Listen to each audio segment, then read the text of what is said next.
Olá, sejam bem-vindos ao curso de Programação para Sistemas Embarcados. Eu sou a professora Gabriela e eu vou estar acompanhando vocês durante esse curso. Bem, na aula passada, nós vimos o que são algoritmos, principalmente. Algoritmos é uma sequência lógica de instruções, ações ou operações para alcançar um objetivo, sendo necessário que as instruções sejam finitas e não ambíguas, certo? E aí a gente fez alguns exercícios sobre algoritmos, Fizemos alguns algoritmos utilizando tanto o fluxograma, que é uma representação gráfica de algoritmos, e também fizemos algoritmos utilizando as listas de instruções, que a gente chama de parte mais textual, assim, também chamada de pseudocódigo, a narrativa chamada de pseudocódigo. E eu deixei para vocês um exercício, o exercício era: faça um fluxograma para a resolução da Torre de Hanoi. Então, aquele exercício que a gente fez da Torre de Hanoi, utilizando lá o software, onde você passa os discos de uma estrutura para outra, e você tem as regras de você não poder passar mais de um disco por vez e também de não poder colocar um disco maior em cima de um menor. E aí a gente vai então escrever esse algoritmo agora utilizando o fluxograma. Então, para escrever o algoritmo, a gente vai utilizar aqui o site da internet que a gente já estava usando antes, que é o AppDiagrams, que a gente utilizou na última aula. E a gente começa, então, entendendo qual que é o processo que a gente tem que realizar, Lembra que o fluxograma, ele tem que ser finito, então precisa terminar. Apesar da gente repetir os passos um certo número de vezes, mas ele precisa ter uma finalização, não tem como ele continuar para sempre, uma hora ele finaliza. E a gente vai estar sempre em busca ali do nosso objetivo, que é resolver a Torre de Hanoi, passar os nossos discos de uma das estruturas para outra, tá? Então a gente vai começar aqui com o início, que é sempre o que a gente começa, Início do nosso fluxograma. Deixa eu colocar aqui, início. E agora a gente vai ter que entender o seguinte, que na Torre de Hanoi existe, de certa forma, um fluxograma, uma estrutura, um algoritmo, caso ele seja par, e um algoritmo caso ele seja ímpar, tá? E por isso a gente vai começar logo o nosso algoritmo tomando essa decisão. Então, se é par a gente vai para um lado, se é ímpar a gente vai para o outro. Então a gente vai começar aqui colocando a decisão. Lembrando que esse daqui é o losango, que é a decisão, Então, número par ou ímpar de discos. Aí eu vou aumentar um pouquinho o tamanho dele para poder ficar mais fácil de caber aqui todo o nosso texto, E isso daqui vai ser o nosso início, sendo que a gente vou colocar ele lá para cima, sendo que a gente vai agora tomar, então, um caminho diferente caso ele seja par e um caminho diferente caso ele seja ímpar. A gente vai começar, então, com o par, tá? Então, eu vou colocar aqui uma setinha. E o próximo passo agora é a gente fazer o passo a passo do que a gente tem que realizar, A gente vai realizar uma movimentação. Então, sempre que a gente pega os nossos discos, a gente movimenta o disco para vamos colocar que seja a estrutura, a gente vai chamar as estruturas de T1, T2 e T3, Então, a gente vai mover o disco de T1 para T2, ou de T1 de T2 para T1, tá? E aí vai depender do que a gente está fazendo. E aí a gente fica, então, fazendo essa movimentação, depois de T1 para T2, de T2 para T1, ou então de T1 para T3, de T3 para T1. Então, a gente vai sempre fazer essa movimentação aí. Então, a gente vai começar colocando essa estrutura, que é a estrutura de realização de processo, Então, o nosso processo é mover de... A gente vai colocar sempre no mesmo sentido, T1 para T2 ou T2 para T1. Aí depois que a gente fez isso, aí a gente vai mover, a gente moveu de T1 para T2, aí a gente vai mover ou de T2 para T1, e aí a gente tem um outro processo que é mover de T1 para T3 ou de T3 para T1, tá? Então aí a gente faz a sequência, que seria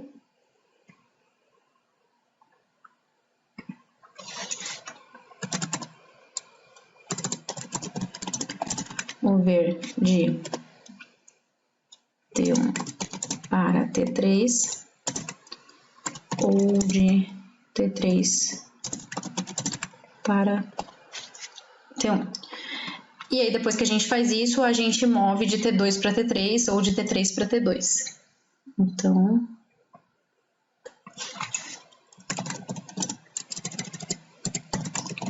mover de T2 para T3 ou de T3 para T2.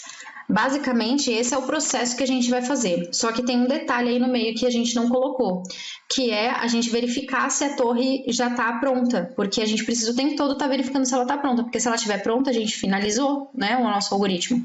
Então, antes a gente verifica aqui, ó, início, número par ou ímpar de discos. Antes da gente ir para o próximo, a gente vai adicionar um segundo passo aqui, que vai ser o passo da gente verificar se a torre 3 já está feita, tá? Eu vou copiar esses daqui, vou puxar eles para lá, eu vou deletar esse e aí eu vou adicionar um que é para verificar se a torre 3 está feita.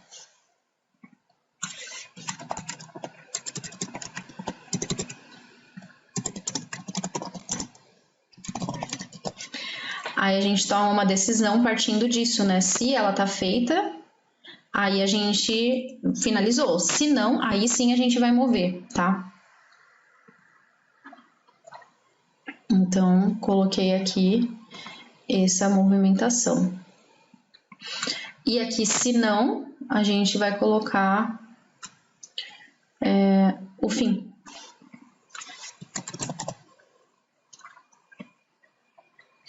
Certo? Vou colocar o fim aqui para baixo, que eu sempre gosto de colocar ele lá no final mesmo, tá? Aqui, só lembrando que a gente precisa ter as indicações, né? Para que fique mais fácil. Aí a gente vai, então, trocar essas nossas setas, tá? Aqui, então, eu vou colocar ela como sendo V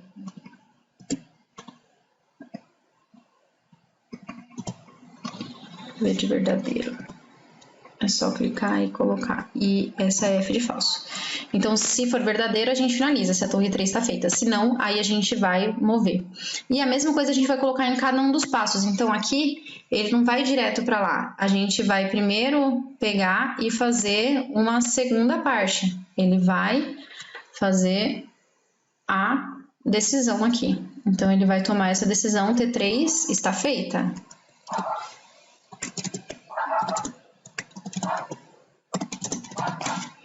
Se ela tiver feita, a gente finaliza. Se ela não tiver feita, aí a gente vai para o próximo passo. Então, aqui, ó, T3 está feita. Se não, a gente vai para esse passo aqui. Então, se isso daqui for falso. Agora, se ela for verdadeira,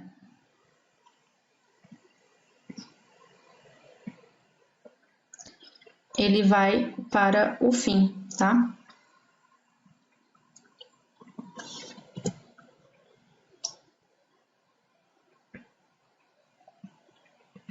Eu vou colocar só até essa linha aqui, fica mais fácil da gente entender. Aí ele vai para o fim. Agora, a mesma coisa aqui, ó.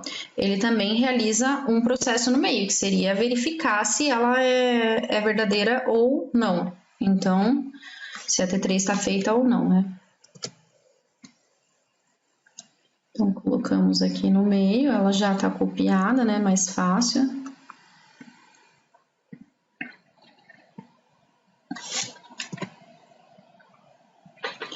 Se for verdadeiro, ele vai para o fim, e se for falso, ele vem para cá.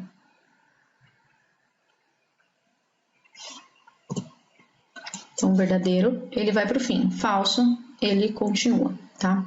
E aí, é esse o nosso algoritmo para caso ela seja par, né? Porque ele vai ficar realizando isso. Então, ele vai verificar, é par ou ímpar, aí ele verifica, a T3 está feita? Se não, ele move T1 para T2 ou T2 para T1. Aí ele verifica de novo, está feita? Se tiver feita, fim. Se não tiver, ele move T1 para T3 e T3 para T1, ou T3 para T1. Aí T3 está feita? e assim por diante, tá? E agora a gente vai fazer caso ele seja ímpar, certo? Que aí ele tá diferente. Então, no par, a gente precisa mover da primeira torre para a segunda, certo? E aí depois a gente vai fazer a movimentação da primeira para a terceira, e aí a gente faz a volta da segunda para a terceira. Mas caso ele seja ímpar, a gente faz ao contrário, a gente vai primeiro para a última, tá? Porque a gente vai primeiro para a última volta e depois ele vai ajustar lá na última de novo. Então, esse é o passo. E aí a gente vai então fazer agora a parte do... aqui é número de discos. É par, eu vou colocar assim, é par.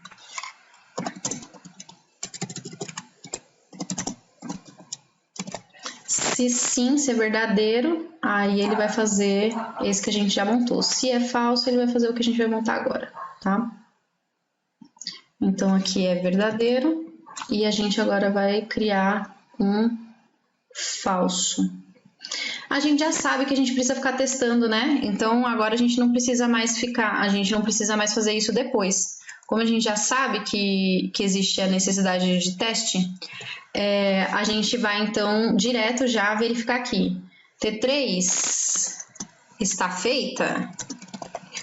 Aí sim a gente realiza o processo, tá? Então, se a T3 está feita, eu vou até mudar esse daqui, ó. Vou vir ele para cá, para ficar ali no meio mesmo, até mais para baixo. Aqui, esse...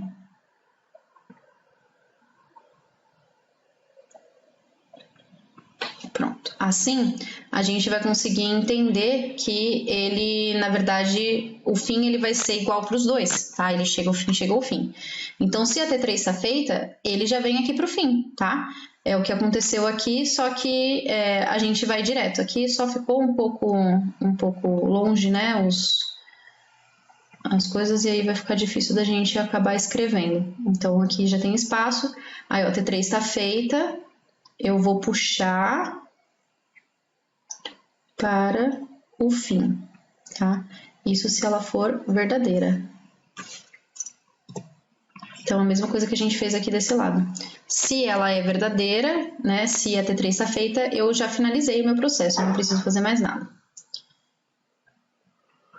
Se a T3 é falsa, aí eu vou fazer meu processo todo, certo?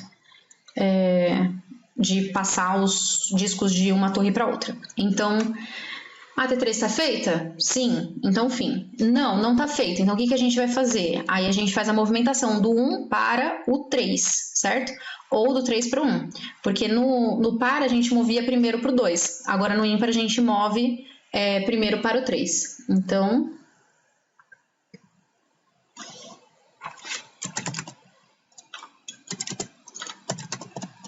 mover de T1 para T3 ou T3 para T1. Isso se for falso.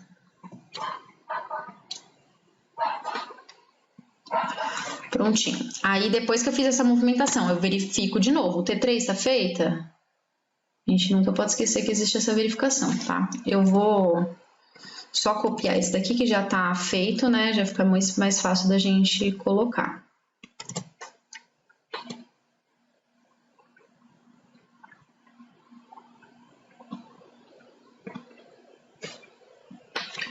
Pronto. T3 está feita? Se for verdadeiro, a gente vai direto aqui para o fim. Tá feito, não tem mais o que fazer, nada. Agora, se for falso, aí a gente faz a nossa próxima movimentação. Então, aqui, ó. Se for verdadeira, a gente vai para o fim, né? Se for falso, o que a gente faz? A gente faz a movimentação para... agora a gente moveu do T1 para o T3, agora a gente move do T1 para o T2, tá? Mover de T1 para T2 ou de T2 para T1. Aí a gente verifica novamente se ela está pronta. Vou colocar aqui.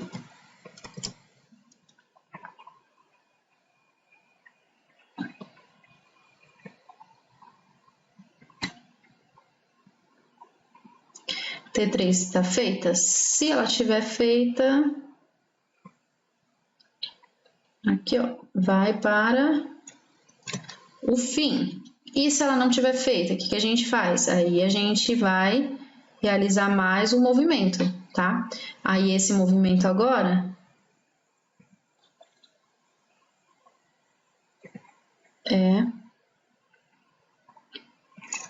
a gente vai mover de T2 para T3, né? Então a gente moveu de T1 para T3, de T1 para T2 e agora de T2 para T3 ou de T3 para T2. Mover de T2 para T3 ou de T3 para T2. E aí é isso, só que tem um detalhe aqui, que a gente não tinha usado ainda, que a gente vai usar neste processo, tá? Se a gente for fazer o nosso teste de mesa, muito legal. Início, número é par. Aí a gente vai lá, T3 está feita? Não. Então, eu movo do T1 para o T2. Verifico de novo, T3 está feita? Não. Movo do T1 para o T3. T3 está feita? Não. Movo do T2 para o T3. E aqui eu não termino. Aqui ele cessa. Tá vendo que tá faltando alguma coisa? Da onde eu vou? Para onde eu vou daqui? Né? Tem que realizar algum processo, tá? Aqui faltou o falso. E esse processo que a gente vai realizar, ele na verdade, ele é uma repetição, porque agora você repete todo o processo, né? Até que você termine a sua torre. Então, a gente vai vir daqui e a gente vai voltar lá para cima, tá? Para o nosso início, mas na verdade é para esse daqui, né? Não vai ser direto para aquele lá. Então a gente verifica de novo, tá feita e aí volta, tá? E aqui é a mesma coisa, porque é o outro lado, né? A gente faz a mesma coisa. A gente faz para o lado ímpar. Então, se ele é par, ele vai realizar do T1 para o T2 ou T2 para o T1, depois do T1 para o T3 ou T3 para o T1 e depois T2 para o T3 ou T3 para o T2. E aí ele volta e realiza tudo de novo, até que essas condições sejam verdadeiras, ou seja, a terceira torre está pronta. Aí sim ele finaliza. E a mesma coisa para o ímpar, só que o ímpar ele começa indo da T1 para T3 direto, para que a gente monte na T3, tá? Isso. Se a gente quisesse montar na T2, a gente inverteria. Mas como a gente quer montar na T3, sair a torre da primeira torrezinha e toda para a terceira, aí é esse passo a passo que a gente tem que realizar. Certo? Então, esse daqui, gente, é o algoritmo para a gente realizar a torre de Hanoi, certo? Para a gente resolver a torre de Hanoi, independente de quantos discos tenham, certo? A gente resolve com qualquer número de discos, seja ela par ou seja ela ímpar. Aí a gente tem as tomadas de decisão para realizar aquele processo, certo? E agora, então, a gente vai dar continuidade iniciando um assunto novo, que é a introdução aos dados e a IDE, tá? A gente vai entender o que são esses dados e o que é uma IDE. Então, a gente vai começar aqui falando sobre tipos de dados. Quando a gente trabalha com um microcontrolador, um microprocessador, um computador, existem dados que a gente precisa colocar lá dentro, né? Esses dados que são os dados que a gente vai tanto informar quanto receber, e esses dados aí eles têm tipos, tá? Todas essas informações que a gente manipula, que a gente fala que a gente manipula, elas podem ser classificadas em dois tipos, basicamente: instruções e dados, tá? As instruções, elas que vão coordenar o funcionamento determinando tipo, a maneira como os dados devem ser tratados. Então, é essas instruções que vão falar o que a gente vai realizar com eles. Então, é aquele passo a passo mesmo. E os dados são as informações que vão ser processadas. Então, a gente precisa saber que tipos de dados são esses para que a gente possa processar elas de forma correta, tá? Então, aqui, ó, os tipos de dados, eles podem ser de 3 tipos, tá? Dados numéricos, dados literais e dados lógicos. E os dados numéricos, eles são divididos basicamente em inteiro e real. A gente vai ver qual que é a diferença deles, mas vocês devem lembrar lá de matemática, tá? Então, vamos começar aqui com o dado numérico. O dado numérico, eles são representáveis em um microcontrolador, são divididos em 2 classes, inteiros e reais. Então, são números, basicamente números. Qualquer número que você possa encontrar, 5, 4, 10, 20, 1 milhão, qualquer número, ele é um dado numérico, certo? Ele também pode ser um dado literal, mas a gente vai falar isso mais pra frente. Por enquanto, a gente tem que pensar que número é dado numérico. O número ele é separado em números inteiros, então números inteiros são aqueles que não têm partes, né? Eles não possuem nenhuma decimal e nenhuma fração, nada. E eles podem ser positivos e negativos. Então, é o número 1, 2, 10, 20, 1 milhão, sem a vírgula, certo? É isso que a gente tem que pensar. Esquece a vírgula, não existe nada depois da vírgula, ele é inteiro. Aí a gente tem que tomar um cuidado. Se a gente opera números inteiros, então se eu opero 5, que é um inteiro, vezes 2, que é um inteiro, a gente vai ter um inteiro 10. Mas quando a gente divide, pode ser que nem sempre a gente tenha um inteiro. Então, se a gente divide 5 por 2, a gente tem quanto? A gente tem 2,5. E aí ele entra nos reais, tá? Ele não entra mais nos inteiros. Então, os números reais são aqueles que podem possuir componentes decimais ou fracionários e eles também podem ser positivos ou negativos. Então, não importa se ele é positivo ou negativo. O que importa é se ele tem ou não as frações ou o decimal, tá? Então, aqui alguns exemplos, né? Os dados numéricos inteiros. 180 é um número inteiro e positivo. 0 é um número inteiro e a gente fala que ele é nulo, tá? Não é positivo nem negativo. Menos 10 é um número inteiro e negativo. Então, a gente olhando aqui, ó, a linha, né, de positivos e negativos, o 0 é nulo. Tudo que está para a direita do 0 é positivo. Tudo que está para a esquerda do 0 é negativo, tá? Mas, nesse caso, são todos inteiros, porque a gente não tem nenhuma fração, nenhum decimal. E os dados numéricos reais, aí a gente tem aqui, ó, 20,05 é um número real positivo com 2 casas decimais. Então, cuidado, muito, muito, muito cuidado na hora que a gente for falar de programação. A nossa vírgula aqui no Brasil é entendido como ponto, né, em língua inglesa. E como as programações a gente utiliza a língua inglesa, apesar de serem uma linguagem específica, elas são escritas por, normalmente, pessoas que estão, né, no conhecimento da língua inglesa, então aí a gente tem também essa diferenciação. Então, quando a gente quer escrever uma vírgula no nosso programa, a gente vai, na verdade, colocar um ponto, tá? Então, 20,005 ou 20,05 é um número real, positivo, e ele tem 2 casas decimais, que são essas 2 casas que vêm depois do ponto, tá? 110 ponto é um número real positivo com 0 casas decimais. Então, vejam que o número inteiro, ele também pode ser considerado um real se a gente tiver a intenção de colocar alguma coisa lá depois, tá? Então, se ele tiver 110.0000000, é um número real, porque a gente colocou aquele ponto ali e indicou que ele é um número que não é inteiro, tá?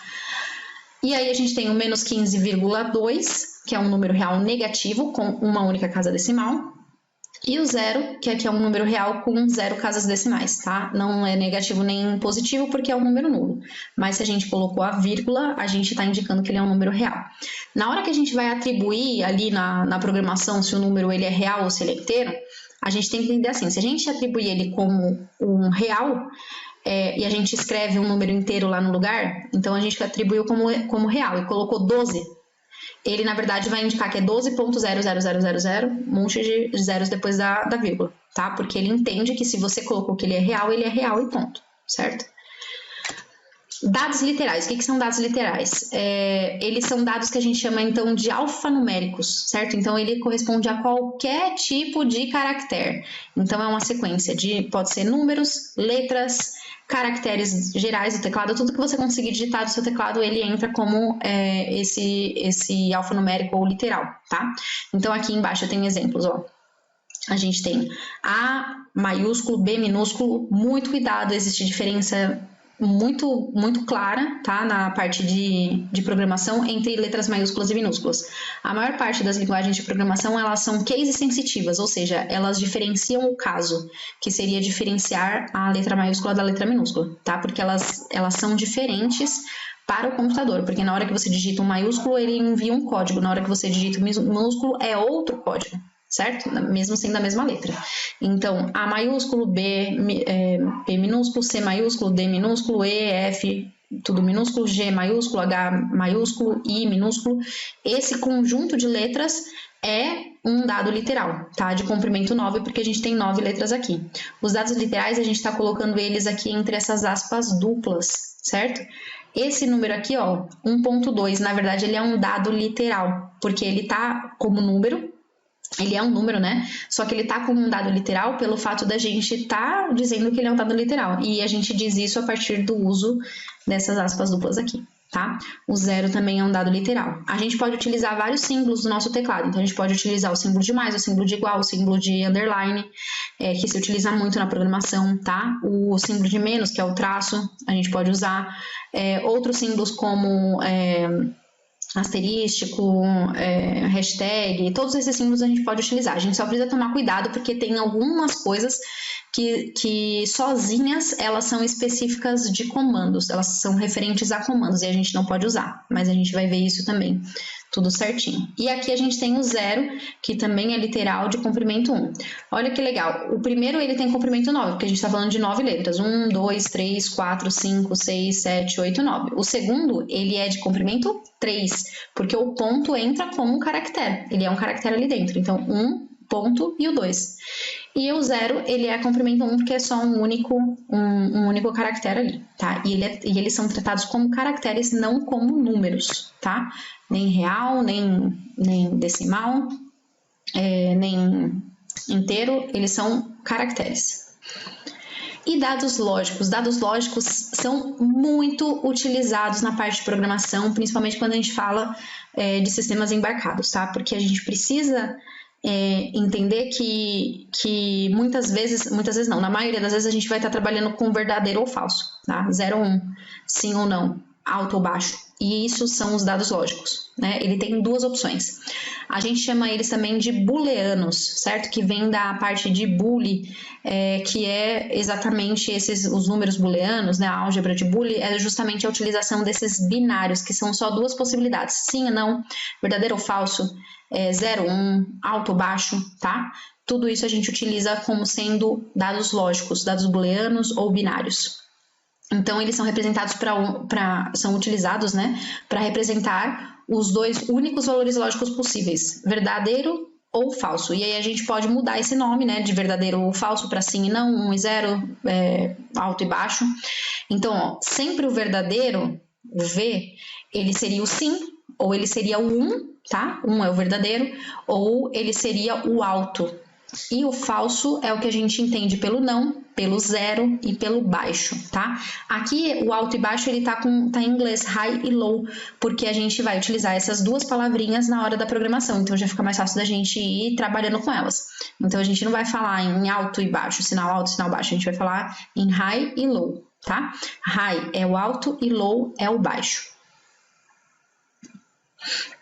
Agora vamos fazer uns exercícios aqui para a gente poder entender melhor tudo isso e ver se a gente está, então, craque nesse conteúdo, tá? Então, a gente vai falar, o primeiro exercício é quais os tipos de dados que tem na parte de programação, tá? Vou dar aqui 10 segundinhos para vocês responderem e aí eu volto respondendo para vocês.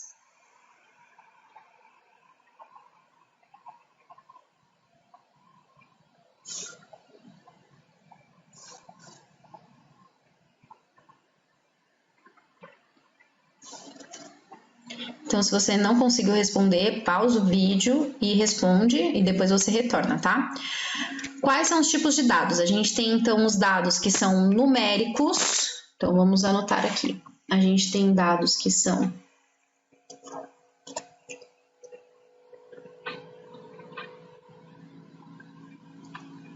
numéricos. A gente tem os dados que são os dados alfanuméricos, né, que são os de caracteres ou que a gente chama de literais.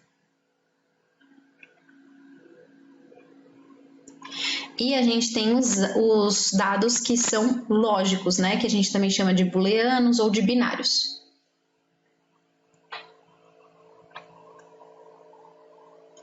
Então, os numéricos, eles também podem ser divididos em real e inteiro.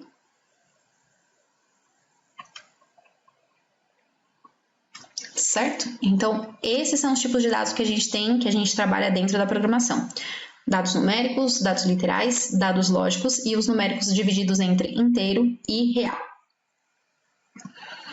E para o próximo exercício, relacione a coluna da esquerda com os itens da direita. Então, aqui na esquerda a gente tem numérico inteiro, numérico real, literal e lógico, com os números 1, 2, 3 ou 4. E aqui na direita a gente tem os nossos dados que a gente vai ter que decidir de que tipo que eles são, tá? Então, vou dar 10 segundinhos para vocês responderem, e se vocês não conseguirem responder, é só dar pausa no vídeo e depois vocês retornam.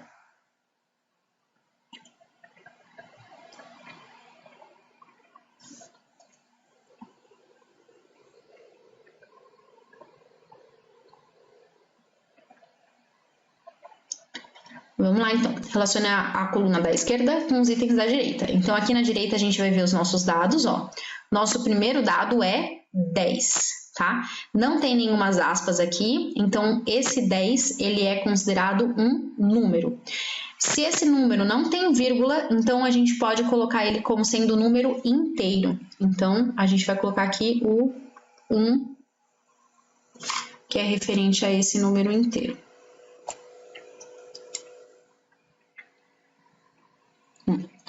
O próximo dado é o D, a letrinha D sozinha ali. Essa letra D, ela está entre aspas simples, né? E ela é indicada, então, como sendo um único caractere, tá? Por isso que ela está entre aspas simples. Então, quando a gente tem um caractere único, a gente coloca aspas simples, ele lá como sendo D. Então, ele é um dado literal, tá? Não é numérico, né? E não é lógico. Então, ele é literal. É o número 3. O próximo dado que a gente tem, 1,6, entre aspas duplas. Se ele está entre aspas duplas, ele não é numérico, tá? Ele é literal. Não importa que é um número, ele é entendido como sendo um caractere, uma sequência de caracteres, tá? Aqui, coincidentemente, é um número. Então, a gente vai colocar ele como sendo 3, literal. O próximo, 1,7. Então, 1,7, lembrando, tá, que a gente está utilizando vírgula porque a gente está falando em português. No programa, a gente ia utilizar sempre o ponto. 1,7 é um número, e ele é um número de que tipo? Inteiro ou real? Esse é um número real, porque ele tem uma casa decimal, certo? Então, ele é o 2, dado numérico real. O terceiro, que é a letra A maiúscula. O A maiúsculo ali, entre aspas, simples, indica que é um caractere único, né? E ele é do tipo literal, tá? Não é número e não é lógico. Então, 3.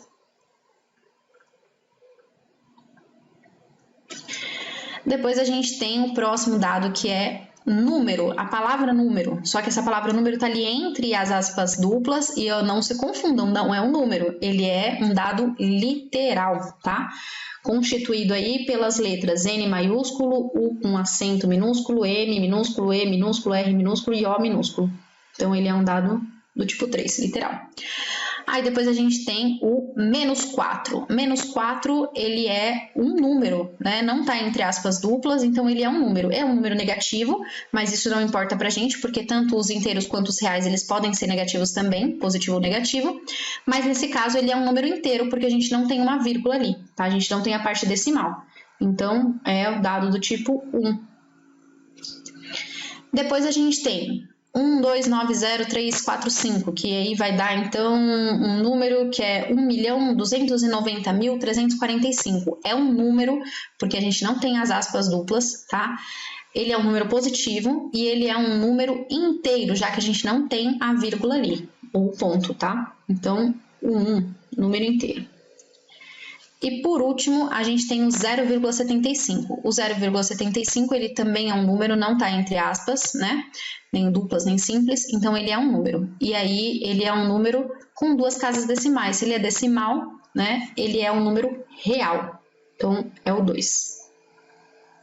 E aqui, ó, ficou sem nenhum dado lógico, tá? Mas a gente poderia ter o dado lógico que seria o verdadeiro, o falso, ou o 0 e 1, caso eles fossem, né, dentro da condição lógica, ou high, low, alto e baixo, que seria também um dado lógico, certo?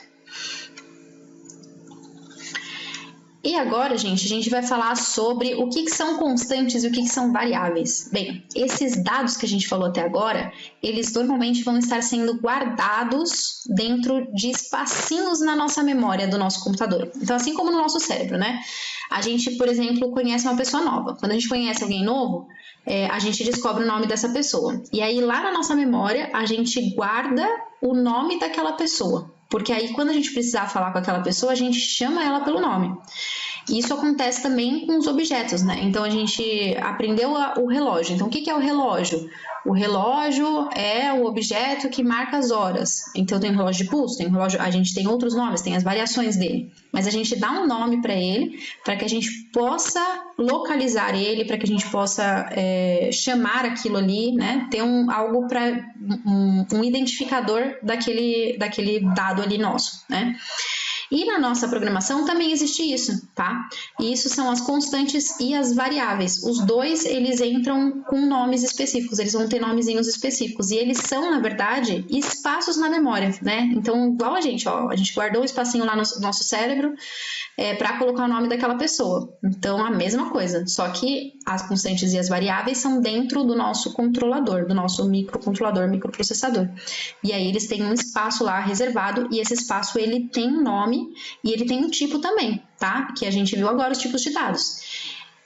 Então, o que é uma constante? Vamos lá.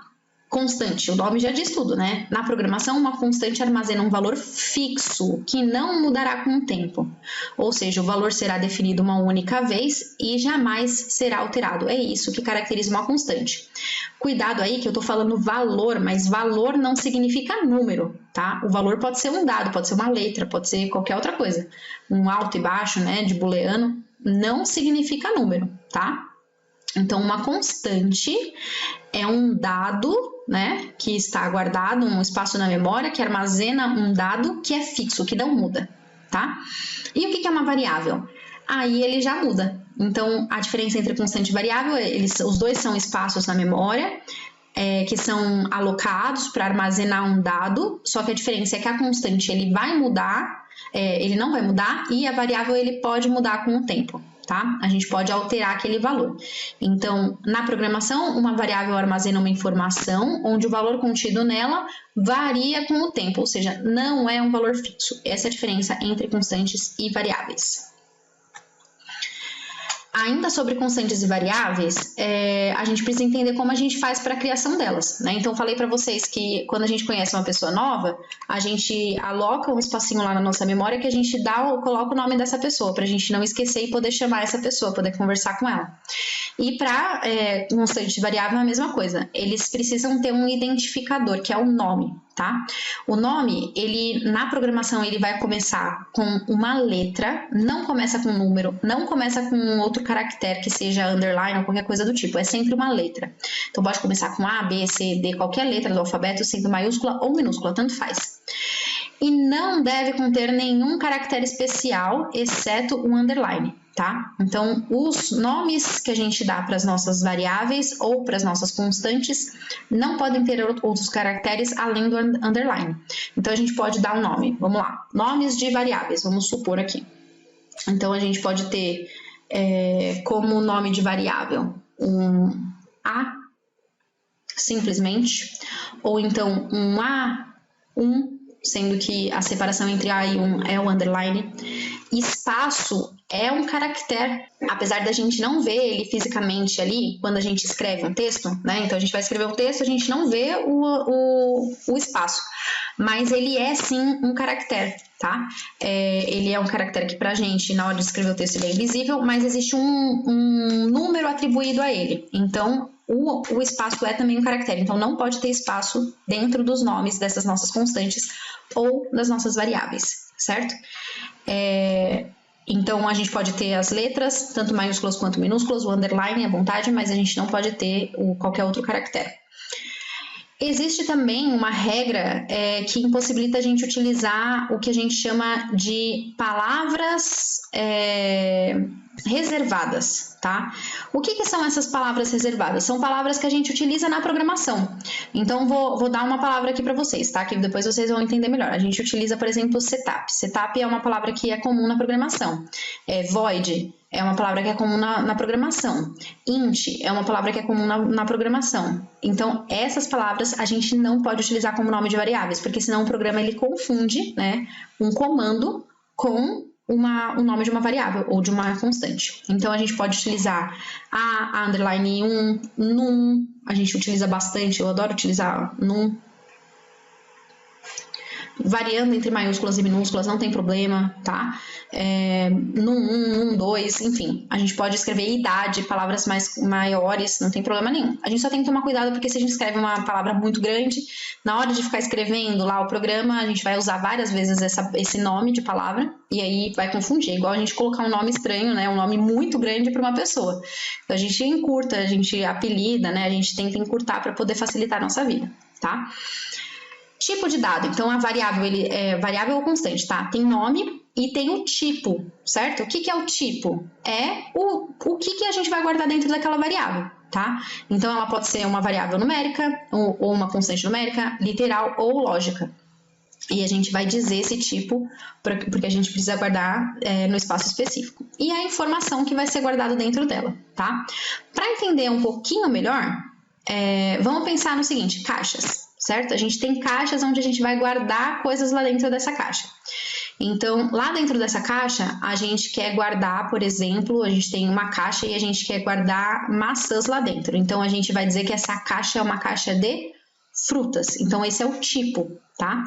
E aí, eu vou chamar essa caixa de caixa das maçãs. Esse é o meu nome, certo? Então, e o que eu vou guardar lá dentro, que é a informação, são as maçãs. Tá? Então, a gente tem o nome, que é a caixa de maçãs, a gente tem o tipo de dado, que é frutas, que é o que eu vou guardar lá dentro, e a gente tem a informação, que é propriamente dita as maçãs, tá? Muito legal essa analogia, porque a gente também consegue começar a entender sobre essas questões das variáveis, né? Então, constante a gente colocou lá dentro a maçã, vai ficar para sempre maçã. Mas variável a gente pode mudar, né? Então, eu coloquei uma maçã verde lá dentro, eu posso colocar depois uma maçã vermelha. Mas para colocar a minha maçã vermelha, eu preciso tirar a verde, tá? Então, é importante a gente lembrar disso. A gente nunca vai só injetando coisas lá dentro. A gente vai ter que tirar o que está lá e substituir por outra coisa. Então, a variável, ela não vai sobrescrever, ela não vai juntando os dados, ela vai sobrescrevendo eles, tá? A memória de um microcontrolador é composta por células numeradas ordenadamente, denominadas bytes. Cada byte é constituído por 8 bits. Tá? Cada tipo de dado requer um número diferente de bytes para armazenar as informações representadas por ele na memória. E é por isso que a gente precisa dizer o tipo na hora que a gente vai guardar aquilo ali. Então, na hora que eu vou criar uma variável, vou estar sempre falando de variável, mas saibam que isso também serve para constante. Na hora que eu vou criar uma variável, eu preciso dizer o tipo, porque eu preciso dizer quanto espaço na memória é que aquele meu microcontrolador vai separar para poder guardar aquele dado. Porque um dado numérico real utiliza um número de bytes diferente do que um dado numérico real. Tá? Um dado literal utiliza um número de bytes diferente do que um booleano. Então, a gente precisa estar dizendo para o nosso microcontrolador qual que é, para que a gente possa guardar corretamente. E aí, tem mais um detalhe importante. A gente viu que os numéricos, eles podem ser reais ou eles podem ser inteiros. E a gente viu que um número inteiro, ele também pode ser considerado um real, porque na hora que você guarda lá dentro, você só não vai usar nada do que vier depois da vírgula, né? Você pode tratar ele. Só que o real, ele utiliza um espaço maior. Então, se a gente vai utilizar um número que a gente sabe que é inteiro, a gente tem que alocar ele como sendo inteiro, porque se a gente coloca ele como real, depois a gente pode acabar ocupando muito espaço na memória. Quando a gente faz isso num computador, não tem problema, o computador ele tem uma memória muito grande. Mas quando a gente faz isso numa plaquinha que tem um tamanho bem reduzido, o microcontrolador dela também tem espaços reduzidos de memória, tá? E aí esses espaços a gente precisa acabar tomando cuidado para não utilizar um espaço desnecessário, né? Bem, e sobre os tipos de dados ainda, vou colocar aqui para vocês quais são os tipos de dados que a gente tem dentro do microcontrolador do Arduino que a gente pode utilizar, tá? Aí vocês vão falar, mas não era só os numéricos, os literais, os booleanos? Sim, numérico, literal e booleano, mas esses daqui, eles são englobados naqueles três, tá? Então, a gente tem o array, o bool, boolean, byte, char, double, float, int, long, short, size, t, string com letra maiúscula aqui, que é uma classe, é diferente, unsigned char, unsigned int, unsigned long, void, word. Então, todos esses são dados que estão dentro daqueles três tipos, tá? A gente vai vendo com mais calma todos eles, mas vamos por partes, né? Número int, o int, dado do tipo int, é um dado do tipo numérico inteiro, tá? Aí a gente tem, por exemplo, bool ou boolean. Os dois são os dados do tipo booleanos, que são os lógicos, certo? O double ou float, eles são dados reais. Aí a gente vai ver depois por que eles são diferentes, mas os dois são do tipo real. Unsigned int é igual ao int, ele também é inteiro, só que o unsigned significa que ele não tem sinal, ou seja, ele é um número sem sinal, sem positivo, sem negativo. Então, na verdade, ele é positivo, né? Então, ele não tem o lado negativo. Então, cada um desses tipos de dados, eles se encaixam naquelas nossas três tipinhos lá, que é o numérico, o literal e o lógico, certo? Então, ó, como exemplo, temos os 4 tipos mais utilizados no Arduino Uno. Então, aqui são os 4 que a gente mais utiliza, tá? A gente vai acabar utilizando eles para tudo. Então, o bool, que é um único byte, tá? Utilizado para armazenar valores lógicos. Então, a gente utiliza high, low, true, false, 0, 1. Char, então, é um byte utilizado para caracteres. Então, quando a gente junta lá um monte de caracteres A, B, C, X, Z, underline e tal, isso entra dentro do char. Lembrando que números também podem estar dentro do char, mas aí eles são utilizados de forma de caracteres, não na forma de números, tá?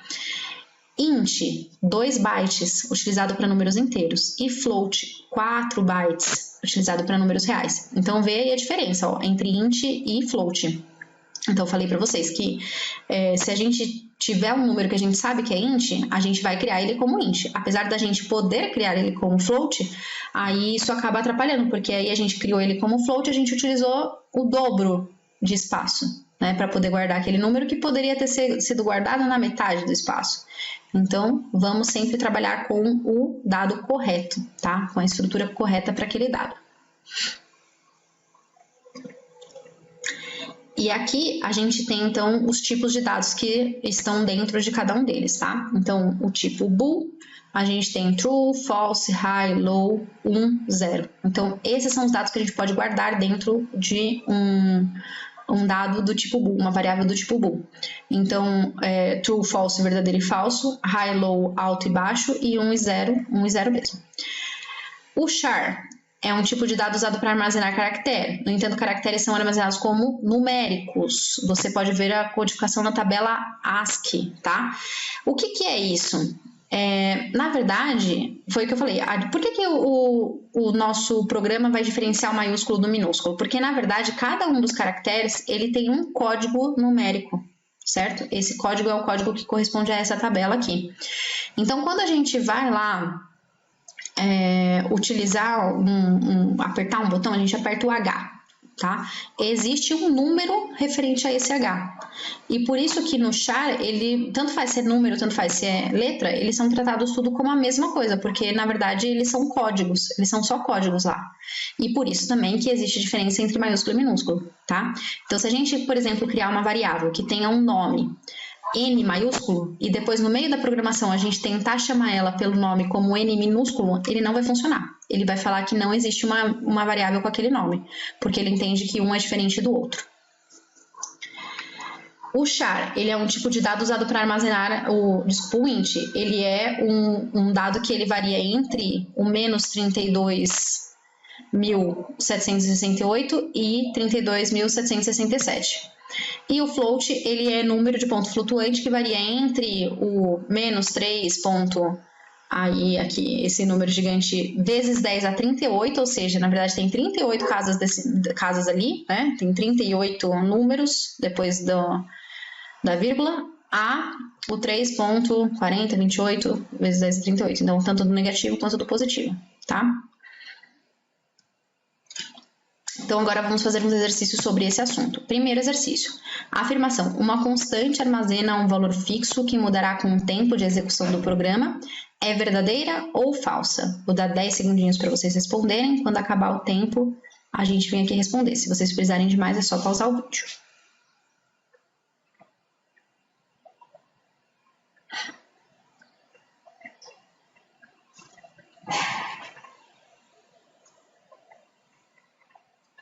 Então, vamos lá. Afirmação: uma constante armazena um valor fixo, que mudará com o tempo de execução do programa. É falso. A constante é constante. O valor, ele é fixo, mas ele não mudará, tá? Com o tempo. Então, uma constante armazena um valor fixo, isso é verdade, que mudará com o tempo. Não, não mudará. Então, essa afirmação, ela é falsa. Nosso próximo exercício. Assinale com um X os nomes válidos para uma variável. Então, agora a gente vai olhar aqui quais são os nomes que são válidos para a variável, tá? Vou dar 10 segundinhos para vocês responderem. Se precisar de mais tempo, é só pausar o vídeo.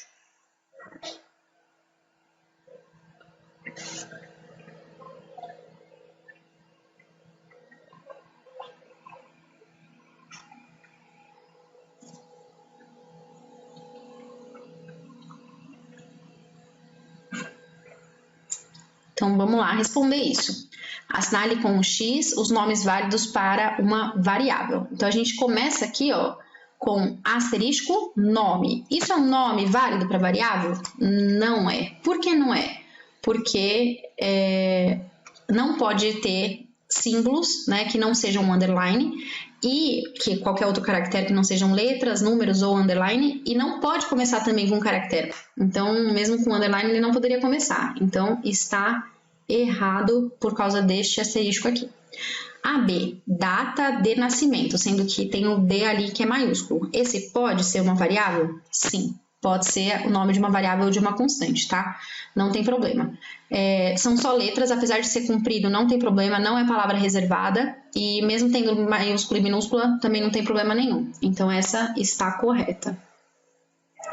AC, data de início separado por underline. Pode ser o nome de uma variável? Sim, pode ser o nome de uma variável. O underline, ele é possível, ele pode estar ali dentro, as letras aqui também podem estar, então tá tudo certo.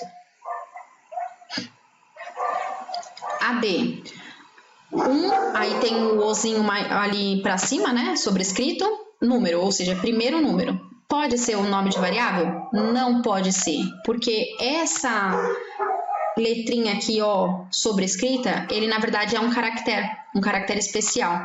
E não é uma letra, não é um número e não é um underline, então não pode, tá? E também não pode iniciar com número. Então temos aí duas coisas impossíveis nesse nome de variável. A próxima, novo salário. Novo salário tem um traço ali no meio, um hífen. Então, isso impossibilita dele ser utilizado como um nome de uma variável ou de uma constante. Se isso fosse um underline, aí sim seria possível. A próxima, que é a F, um número. Não pode. Não pode porque não pode começar com um número, só pode começar com letras, tá?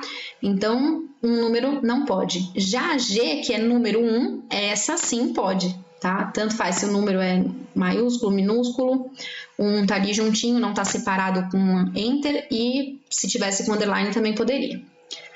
A próxima, TXT. TXT.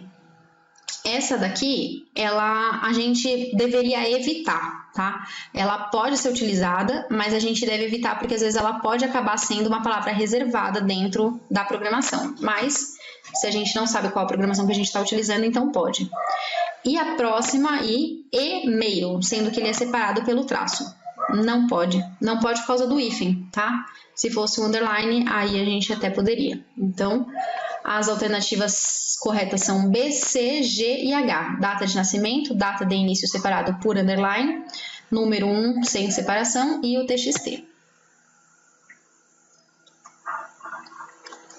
E agora, gente, a gente vai falar sobre o que é uma IDE, tá? Que é um Ambiente de Desenvolvimento Integrado. Então, IDE, Ambiente de Desenvolvimento Integrado, em inglês, né? Uma IDE, na verdade, é assim, para a programação do microcontrolador, a gente utiliza um software que, na verdade, é um ambiente que permite que a gente desenvolva esse programa. Esse software é que é chamado de IDE, certo? Esse software, o que ele é responsável por fazer? Ele é responsável por traduzir a linguagem de programação que a gente está utilizando para o que a gente chama de código de máquina, tá? Pelo microcontrolador. Então, que vai ser executado pelo microcontrolador. Então, vamos entender assim, ó. Na hora que a gente escreve qualquer coisa, a gente está escrevendo numa linguagem que a gente entende, tá? Então, agora, nesse momento, a gente está falando em português, né? Na hora que a gente estiver escrevendo o programa, a gente vai estar falando numa linguagem que a gente vai utilizar, o que a gente chama de linguagem C, que a gente vai utilizar aqui.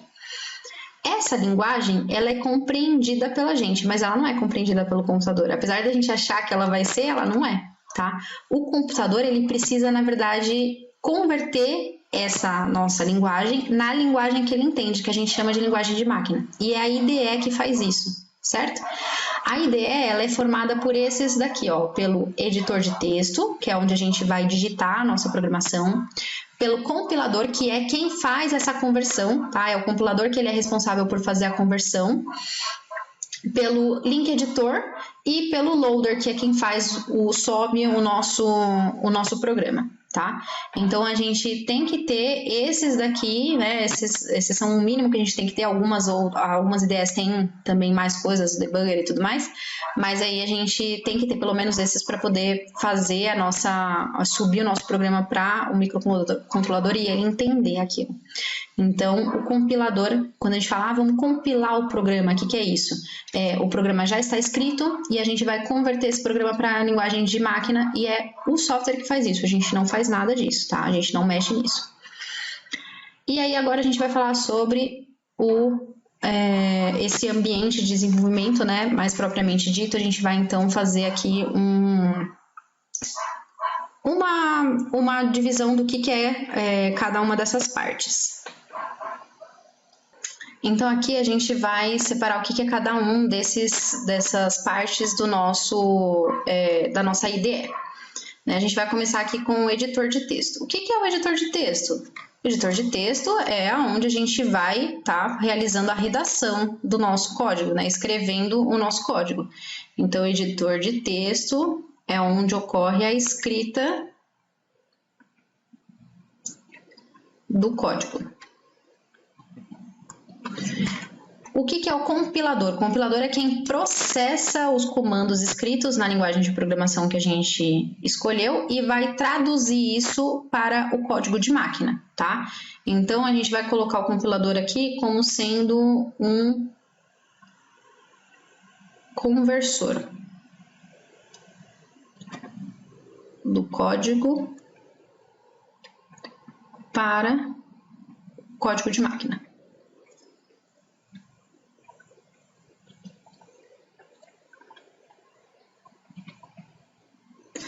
Depois a gente tem o link editor. O que é ele? Ele vai combinar os arquivos que são gerados pelo nosso compilador, tá? Com outros arquivos que são necessários para que a gente possa realizar para que a gente possa colocar lá no nosso microcontrolador e ele realizar o processo lá, para que ele execute, tá? Um exemplo disso é colocar as bibliotecas. Depois, mais para frente, a gente vai saber o que são elas. Então, o link editor, ele é quem que faz a parte de combinação de arquivos.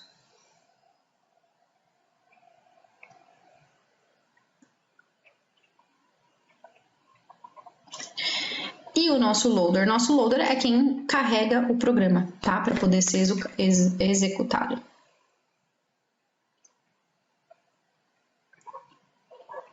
Então, a gente escreve o programa em um computador. certo? Porque não dá pra gente escrever diretamente no microcontrolador. Então, a gente vai escrever no microcontrolador, no computador, que tem essa IDE, né? E aí a gente vai passar esse código, então, para o nosso microcontrolador. Para passar esse código, então, quem passa ele, né? A gente primeiro escreve no editor, depois a gente compila, né? Convertendo isso em linguagem de máquina, depois a gente faz a parte, na verdade ele já é automático, né? Esse link editor, ele já junta todos os arquivos necessários e aí ele carrega no nosso microcontrolador, tá? Agora a gente vai falar um pouquinho sobre o Arduino. O que é o Arduino, tá? O Arduino, ele, na verdade, ele é um conjunto da placa IDE e do API. O que é isso? Bem, a placa, com diferentes microcontroladores, ATmega, ARM, fonte e interface de comunicação para gravação com bootloader dispensando gravador externo. Então, a placa, ela corresponde à parte do microcontrolador, a fonte, a interface de comunicação para gravação, né, e com o bootloader. O IDE é o software onde faz a configuração, que a gente acabou de falar, e a elaboração do programa. E o API, o que é o API? É o Application Programming Interface, que é a parte de funções de bibliotecas, certo? Que que escondem o hardware do programador. Então, a gente não vê aquela parte mais interna, tá? As bibliotecas, elas na verdade, elas são um conjunto, é um acervo de pré-programações. Então, são programações já prontas que a gente pode estar utilizando. Então, a gente não precisa ir tão a fundo, tão na linguagem mais arcaica. A gente vai direto naquelas bibliotecas lá e utiliza. Facilitando a programação de forma padronizada, mas diminuindo a flexibilidade, já que a gente tem algumas limitações lá que a gente só trabalha com essas bibliotecas, tá? Bem, aqui a gente tem umas figuras que mostram os Arduinos principais, os 3 principais que mais a gente utiliza, tá? O Arduino Nano, que ele é um pouco menor, então vejam que o tamanho dele comparado aos outros é bem menor, tá?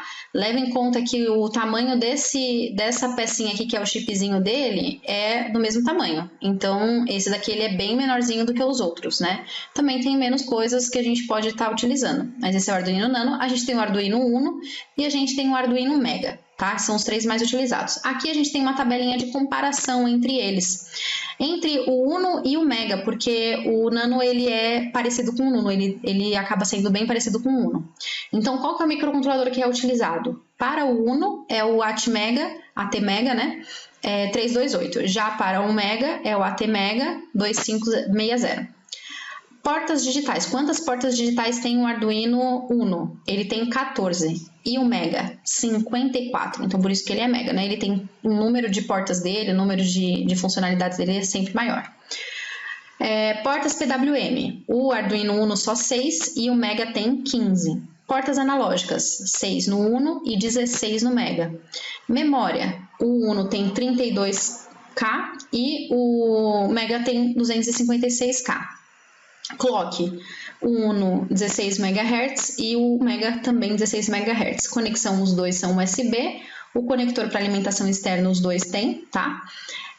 Tensão de operação, os dois são de 5 volts. Aqui vocês não conseguem ver tudo, mas é corrente máxima nas portas. Os dois são de 40 mA, isso vai ser importante mais para frente.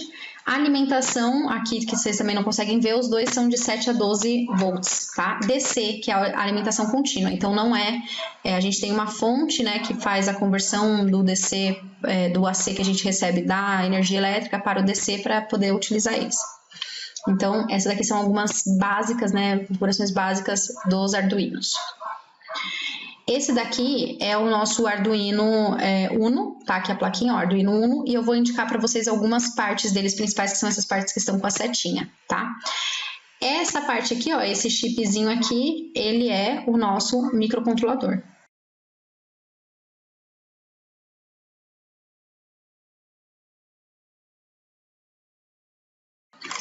Aí aqui, essa parte aqui rosa, né, que a gente tem aqui em cima, são os nossos pinos digitais.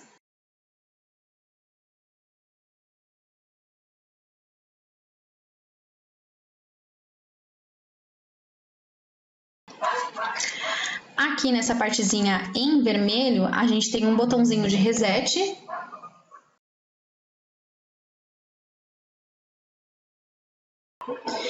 Essa outra parte aqui é onde a gente liga a porta USB, tá? Igual do USB do computador, então aqui na lateral, né? Aqui a gente tá vendo de cima, mas ele aqui na lateral é a porta USB.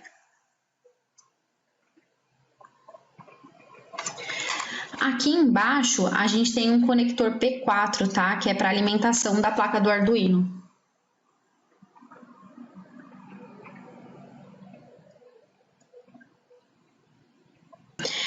Aqui no meio que eu esqueci de colocar a setinha, tá? Ele é o circuito conversor USB serial.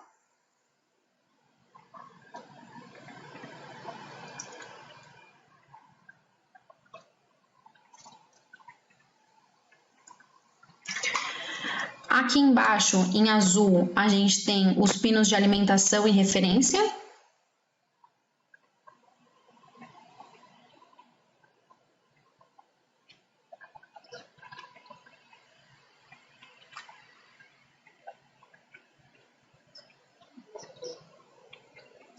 Então, é aqui onde a gente tem a parte de referência externa, a parte do reset externo, tá? E os pinos de alimentação de 3,3, 5, GND, tá? E aqui em verde, a gente tem os pinos analógicos.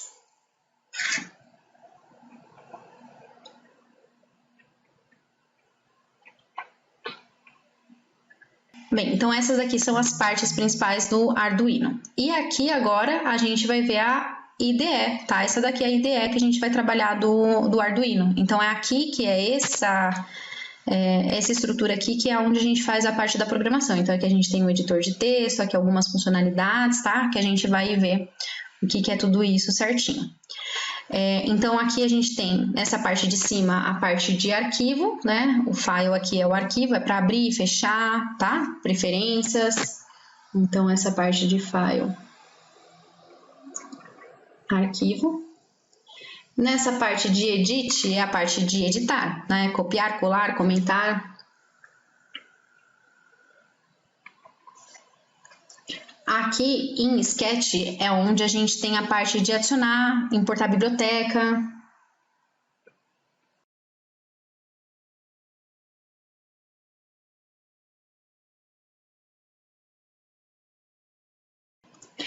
Em Tools, Tools são as nossas ferramentas, tá? É onde a gente permite que a gente faça a parte da monitor serial, escolhe a placa, toda a parte de configuração também inicial.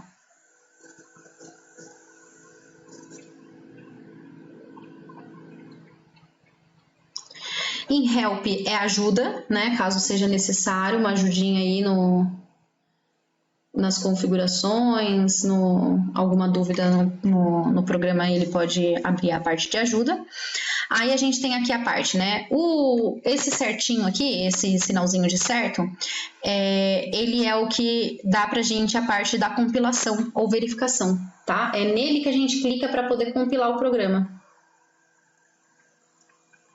Esses são botões rápidos. Então, dentro daquele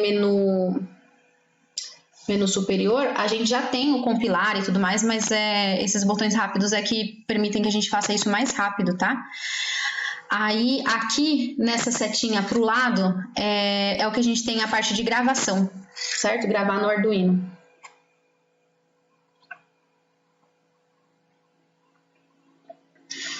Aí, do ladinho aqui, a gente tem uma folhinha, né? Essa folhinha é a parte de novo arquivo. E aí a gente tem a parte aqui das setinhas para cima e para baixo, né? A gente tem o arquivo novo, que é a folhinha. Aí a gente tem o abrir um arquivo ou salvar um arquivo, tá? Que seriam essas setinhas para cima e para baixo. Então aqui é a parte de arquivos.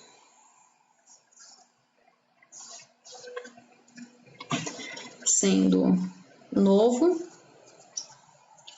abrir e salvar.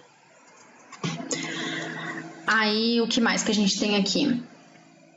Aqui, esse nomezinho que vem aqui em cima, tá? Que tá escrito aqui como Sketch, ele é, na verdade, o nome do arquivo que a gente está utilizando.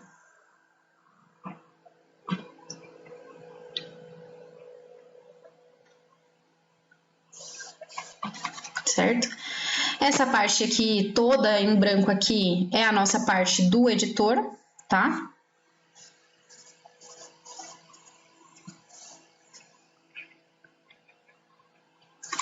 E aí a gente tem também aqui na parte de baixo duas partes importantes, que é essa parte preta e essa parte aqui de baixo onde está escrito aqui Arduino, Genuino, Uno com Com3, tá?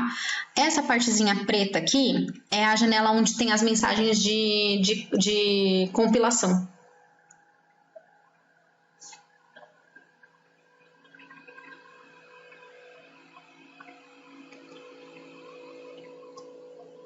E a partezinha azulzinha aqui, verdinha aqui embaixo, é a barra de estado.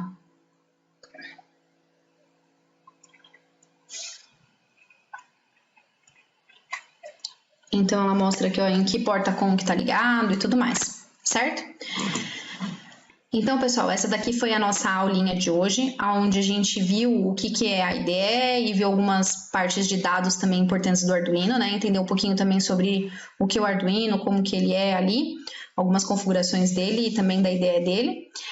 Eu espero que vocês tenham compreendido. Muito obrigada por terem acompanhado e até a próxima aula.